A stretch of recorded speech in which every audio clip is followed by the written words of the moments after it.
Para penonton semua dan seterusnya, kami ingin bawakan kepada anda satu topik yang agak menarik iaitu berkenaan dengan Majlis Sukan Sekolah Malaysia Pemacu Kecemerlangan Sukan. Bersama dengan saya yang akan memperincikan dengan lebih lanjut lagi berkaitan dengan dasar satu murid satu sukan ataupun 1M1S bukan sahaja menyokong pelaksanaan falsafah pendidikan kebangsaan yang memberikan tumpuan ke arah melahirkan insan yang seimbang dari segi intelek, rohani dan juga emosi. Baik, bersama dengan saya kenalkan iaitu Dr. Latif Muhammad selaku pengarah bahagian sukan co-curriculum dan kesenian Kementerian Pendidikan Malaysia. Assalamualaikum, Doktor. Waalaikumsalam warahmatullahi wabarakatuh. Alhamdulillah, terima kasih Doktor sudi luangkan masa untuk bersama dengan kami hari ini untuk memperincikan tentang topik ini. Baik, dan yang pertama sekali, sebelum kita pergi dengan lebih lanjut lagi berkenaan dengan 1M1S ini, mungkin Doktor boleh kongsikan apakah Majlis Sukan Sekolah Malaysia? Silakan. Okey, terima kasih saudari Raja Sofi. Ya. Jadi Majlis Sukan Sekolah Malaysia ataupun selalu kita kenali sebagai MSSM lah, ya, ditubuhkan sebenarnya ialah dengan matlamat untuk memberi tumpuan kepada kecemerlangan sukan sekolah, selaras dengan sukan dasar sukan negara, iaitu sukan untuk semua dan sukan untuk kecemerlangan. Yeah. Okay. Jadi dengan tertubuhnya MSSM ini pada 3 Mac 1958, ya. Okay. Sebenarnya dah lama. Dah. Yeah. Jadi KPM memanfaatkan penganjuran sukan ini bermula daripada peringkat akar umbi lagi. Jadi di sini menjadi platform kepada kita untuk mengasah bakat-bakat murid yang berpotensi, seterusnya menyediakan mereka lah untuk terus berjaya dalam kejuaraan sukan yang berprestasi tinggi. Okay. Jadi kalau kita ambil contoh yang baru-baru ini, iaitu adik Muhammad Azim Fahmi, di mana ia telah berjaya untuk mencakar rekod 100 meter kebangsaan dengan catatan 10.09 saat. Wow. Iaitu dalam kejuaraan olahraga dunia bawah 20 tahun di Stadium Olimpik Columbia. Yeah. Jadi sebenarnya pembabitan adik ini sebenarnya ialah daripada bangku sekolah lagi. Bermulanya kan? Bermulanya daripada sekolah dan mencukil bakat dia sehingga mereka berjaya sehingga sekarang ini. Baik, dan selain itu, mungkin juga Doktor boleh jelaskanlah peranan Kementerian Pendidikan Malaysia sendiri dalam konteks pembangunan sukan di sekolah. Sebab kalau kita lihat ialah co-curriculum sebenarnya perkara itu penting sekarang kan. Maksudnya akademik pun penting, co-curriculum pun penting dan juga peranan Kementerian Pendidikan Malaysia berkenaan dengan perkara ini. Okey. Baik, sebenarnya objektif KPM sangat jelas, iaitu selaku pemangkin kepada kemajuan murid. Jadi oleh itu KPM sebenarnya telah merangka program-program yang signifikan di peringkat sekolah, peringkat daerah, peringkat negeri dan peringkat kebangsaan.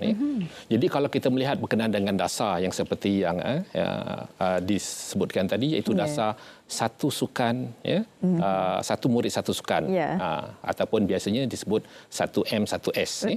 Jadi di sini bukan sahaja dia menyokong falsafah pendidikan kebangsaan, tapi malah dia mendukung tentang dasar sukan negara kita lah, iaitu sukan untuk semua dan sukan untuk kecemerlangan. Jadi dalam perkara ini, fokus utama sebenarnya ialah untuk memberi perhatian kepada semua murid. Tidak hanya kepada golongan tertentu. Kan?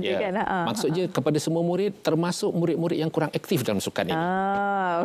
Jadi dekat sini kita libatkan semua murid terlibat sekurang-kurangnya satu sukan untuk mereka. Jadi mereka akan hadir setiap minggu dalam aktiviti co-curriculum di mana mereka akan didedahkan dengan konsep-konsep asas sukan. Jadi itu ialah untuk murid-murid yang biasa. Tapi sekiranya murid itu mempunyai potensi, sebenarnya murid-murid ini akan digilap. Lebih lagi di mana KPM telah menubuhkan pusat latihan daerah. Di situ jadi murid-murid akan digilap potensi mereka. Mereka akan hadir ke dalam kepada sukan-sukan tertentu di pusat latihan daerah ini. Dan daripada situlah potensi yang bagus, yang baik akan dilihat dan mereka seterusnya dibawa ke sekolah sukan negeri. Ataupun sekolah sukan Malaysia, di mana di situ kita akan lihat bahawa mereka akan meneruskan kecemerlangan mereka dalam sukan. Jadi kalau kita lihat itu ialah platform yang ada di peringkat kementerian. Dan kalau kita lihat sekarang ini ialah kita masih dalam mood berkenaan dengan MSSM. Dalam MSSM itu dia ada 24 jenis sukan. Okey. Jadi dekat situ sebenarnya ialah murid-murid ini selepas mereka berlangsungnya semua digilap potensi, mereka akan melihat dalam pertandingan. Jadi dalam MSSM ini sebenarnya ialah platform untuk mereka menggilap potensi mereka. Mereka akan terus berusaha, khususnya murid-murid yang berpotensi daripada PLD, MSN, kemudian juga MS, maksudnya ialah daripada PLD, Sekolah Sukan Negeri dan juga Sekolah Sukan Malaysia MSN, yang tadi. Jadi dekat situ yang kita melihatnya. Jadi kita lihat dekat situ apa yang kita lihat bagaimana murid-murid itu boleh bergerak daripada mula asasnya, dan kita melihat bahawa semua sekali itu perlu untuk anak-anak kita di sekolah. Tak kira mereka boleh bersukan atau tak boleh bersukan, kita terapkan mereka tentang aktiviti-aktiviti sukan. Dan sekurang-kurangnya mereka kekal aktif kan? Betul. Doktor, kan itu yang kita ingin terapkan di usia muda kan? Okey, dan adakah penganjuran kejohanan MSSM 2022 ini dapat meningkatkan penyertaan murid selepas penularan pandemik COVID-19? Ialah sebab kita tahu bila penularan COVID-19 ni ramai yang duduk rumah, yang kurang aktif, doktor. Jadi adakah dengan adanya perkara ini dapat meningkatkan penyertaan murid-murid sekolah? Sudah pasti itu seperti apa yang dirancang. Sebenarnya KPM sentiasa committed untuk mengambil berat dan memastikan murid-murid ini sebenarnya sentiasa bergerak dan bergiat aktif, juga sihat, cergas. Dan seterusnya ialah untuk mereka sentiasa seronok menyertai program-program ini. Sebenarnya selaraslah dengan program yang dilaksanakan oleh kementerian sekarang ini, iaitu Sekolahku Sejahtera. Jadi dalam sebab itu, dalam tempoh pandemik dahulu pun, walaupun pandemik murid-murid tak dapat hadir ke sekolah, tapi KPM melaksanakan iaitu MSSM tahun 2021 itu secara online. Jadi itu dalam talian. Jadi murid-murid diberi peluang, di mana mereka akan dapat meneruskan potensi mereka walaupun mereka berada di rumah. Jadi dengan itu kalau kita melihat bahawa jumlah penyertaan itu mencapai sehingga 49,922 pada waktu tahun lepas. Jadi ini bermakna bahawa potensi mereka sentiasa digilap walaupun masa itu tidak hadir ke sekolah. Namun kalau kita melihat, kita semua sedia maklum bahawa apabila pada bulan Mac tahun 2022, sukan boleh dianjurkan semula di peringkat sekolah. Jadi dekat situlah memberi peluang yang terbaik untuk perancangan sukan tahun 2022 ini. Dan juga murid-murid juga sebenarnya boleh kembali beraksi dalam suasana sebenar. Itu yang lagi menyeronokkan, doktor kan? Jadi pada tahun ini bila kita lihat, bila kita buat perancangan semula, kita hidupkan semula secara bersemuka MSSM tahun 2022 yang melibatkan 24 jenis sukan.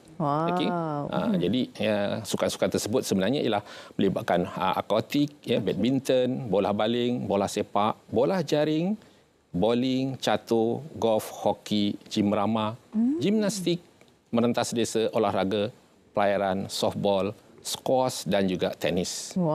Itu dia macam-macam jenis sukan ada. Jadi penyertaan ini sebenarnya terbuka kepada semua murid dan kita kategorikan kepada 3, iaitu yang pertama ialah kategori bawah 18 tahun. Yang kedua ialah kategori bawah 15 tahun dan yang ketiga ialah kategori bawah 12 tahun. Jadi semua peringkat murid boleh bertanding dalam MSSM tersebut. Dan adakah pertandingan ini hanya sekadar di peringkat MSSM sahaja dan adakah ia akan dibawa kepada peringkat yang lebih tinggi, doktor? Bagaimana? Sebenarnya murid-murid ini kita pilih sebenarnya pertandingan itu bermula daripada sekolah. Jadi bila merugi daripada sekolah, selepas itu mereka akan bertanding di peringkat daerah yang kita kenali sebagai MSSD.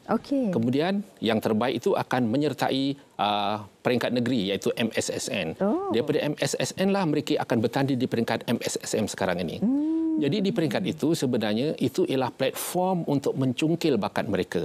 Dan mereka sebenarnya daripada inilah platform untuk memilih mereka ke peringkat yang lebih tinggi. Jadi kalau kita lihat peringkat-peringkat yang berpeluang untuk mereka itu sebenarnya seperti pemilihan mereka di peringkat ASEAN School Sport Council, kemudian ASEAN School Sport Federation dan juga ASEAN School Football Federation.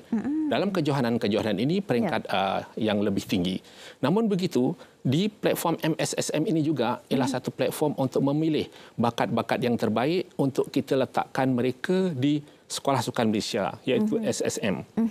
Dan murid-murid dekat sini akan dilatih dengan yang terbaik, di mana ianya sebagai pusat kecemerlangan elit KPM. Dan dekat sinilah murid-murid ini nanti sebenarnya akan mewakili negara untuk meneruskan kecemerlangan di peringkat negara lah.